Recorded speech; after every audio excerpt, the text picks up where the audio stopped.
మకర రాశి వారికి 21వ తారీఖు 1వ నెల 2025 నుండి 31వ తారీఖు 1వ నెల 2025 వరకు గోచార ఫలితాలు ఏ విధంగా ఉన్నాయో సశాస్త్రీయమైన పద్ధతిలో తెలుసుకునేటటువంటి ప్రయత్నం చేద్దాము.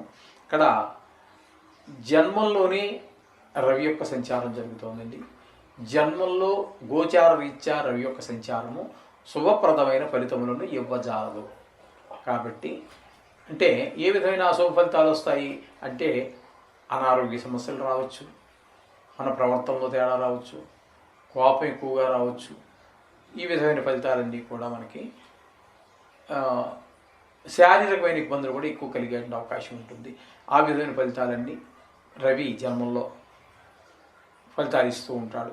ఇంకా ఇదే మకరంలో బుధుని యొక్క సంచారం ఒక 8 రోజుల పాటు, దీని వెనక స్థానమైనటువంటి వ్యయస్థానంలో ఒక 3 రోజుల పాటు బుధుని యొక్క సంచారం కూడా జరుగుతోంది. వ్యయస్థానంలో బుధుని యొక్క సంచారం సుఫలితాలు ఇవ్వదు. అలాగే జన్మల్లో కూడా మనకి బుధుని యొక్క సంచారం శుభప్రదమైన ఫలితాలు ఇవ్వదు. ఇవి అనారోగ్యాన్ని సూచించవచ్చు, వ్యాపారంలో వెనకబాటుతనం కావచ్చు, మన తెలివితేటలు సరిగా పనిచేయకపోవచ్చు. మనకు తెలివితేటలు ఉన్నమాట యథార్థమే, కానీ పని చేయగలగాలి కదా, కొన్ని సందర్భాల్లో పని చేయవండి. ఆ విధమైనటువంటి ఫలితాలన్నీ కూడా వ్యాపార విషయాల్లో కొంచెం వెనకబాటుతనం కూడా గోచరించవచ్చు. కొంచెం ధనలాభం కూడా తగ్గేటువంటి అవకాశం గోచరిస్తూ ఉన్నది. ఈ విధమైన ఫలితాలన్నీ కూడా బుధుని యొక్క ఫలితాలుగా మనం చెప్పుకోవాలి. ఇక శుక్రుని యొక్క సంచారం కనుక మనం తీసుకున్నట్టయితే 28వ తారీఖు వరకు మనకి ఒక 8 రోజుల పాటు ద్వితీయ స్థానంలోను, అలాగే తృతీయ స్థానంలో ఒక 3 రోజుల పాటు శుక్రుని యొక్క సంచారం అత్యంత శుభప్రదమైనటువంటి ఫలితాలన్నీ ఇస్తూ ఉన్నారు ఆయన. ఎందుకంటే ద్వితీయ స్థానంలో ఉన్న కుటుంబం బాగుంటుంది, వాక్కు బాగుంటుంది, ధనం బాగుంటుంది. అలాగే తృతీయ స్థానం దగ్గరికి వచ్చేటప్పటికి ఇట్లా భార్యాభర్తల మధ్యన అనుకూలత బాగుంటుంది.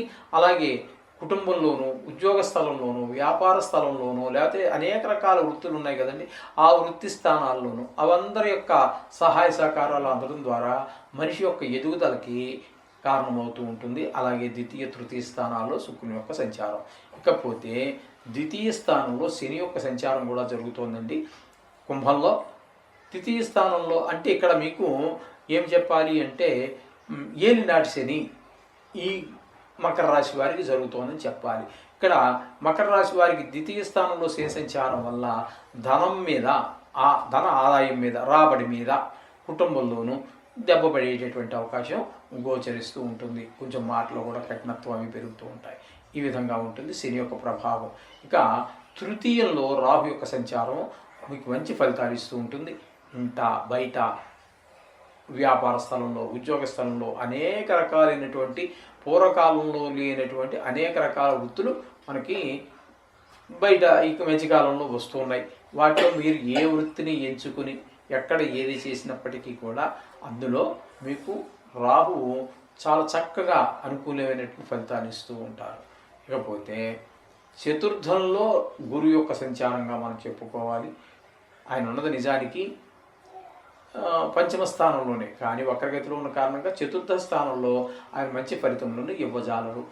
అంటే చతుర్థ స్థానంలో ఉన్నప్పుడు అమ్మగారితోటి మనకి కొంచెం ఆవిడ ఆరోగ్యం బాగాలేకపోవటం, ఆవిడతో మాట కొంచెం పెరగటమో, లేకపోతే విద్య విషయంలో వెనకబాటుపడటమో, భూమి, గృహము, వాహనము ఇత్యాది వాటిల్లో మనకి కొంత ఇబ్బందులు రావటము, ఆ సౌఖ్యాలు అనిపించలేకపోవటము, ఇవన్నీ మనకి చతుర్థ స్థానంలో గురు యొక్క సంచారం వల్ల గోచరిస్తూ ఉన్నాయి. అట్లాగే పంచమ స్థానంలో కుజుని యొక్క సంచారంగా మనం చెప్పుకోవాలి.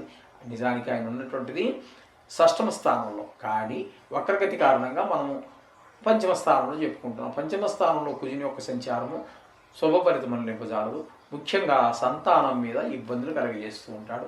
ఆరోగ్యం బాగాలేకపోవడం కావచ్చు, చదువులో వెనకబాటు కావచ్చు, గాయాలు పడడం కావచ్చు, ఆటల మీద శ్రద్ధ పెరగడం కావచ్చు, మొత్తం మీద పిల్లల విషయంలో కొంచెం చెడు స్నేహాలు చేయడం కావచ్చు.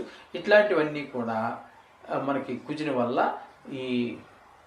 ఈ మకర రాశి వారికి గోచరిస్తూ ఉన్నాయి ఈ విధమైన ఫలితాలు. అట్లాగే భాగ్యస్థానంలో కేతు సంచారం జరుగుతోంది.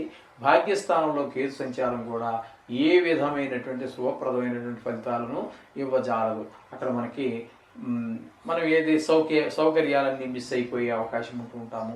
తండ్రి గారి ఆరోగ్య విషయంలో తగు జాగ్రత్తలు తీసుకోవాల్సి ఉంటుంది. అలాగే దైవభక్తి తగ్గుతుంది, అట్లాగే వాహన సౌఖ్యం తగ్గుతుంది. ఇట్లాంటి మొత్తం మీద ప్రతికూలమైనటువంటి ఫలితాలనే ఈ భాగ్యస్థానంలో ఉన్నటువంటి ఈ కేతువు యొక్క ప్రభావం మీకు ఎంత కాదనుకున్నా భాగ్యంలో ఉన్నాడు కాబట్టి కొంచెం భావాద్భావం కాబట్టి మనకి ఇక్కడ భావాద్భావం చెప్పుకోవడానికి ఏం కూడా లేదనుకోండి. భావాద్భావం కాదు, 9వ స్థానంలో ఉన్నటువంటి కేతు మనకి ప్రతికూలమైన ఫలితాలు ఇస్తాడు. ఇందులో ఏమాత్రం సందేహం లేదండి. అందుచేత మనకి ముఖ్యంగా ఈ రాశి వారికి బుధుడు కొంత అనుకూలత ఉన్నాడు, శుక్రుడు పూర్తి అనుకూలత ఉన్నాడు, అలాగే రాహు అనుకూలత ఉన్నాడు.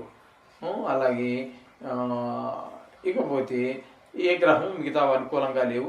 ఎక్కువ గ్రహాలు ప్రతికూలత, తక్కువ గ్రహాలు అనుకూలత ఉన్నది కారణంగా మీకు ఆచితూచి అడుగు వేయండి.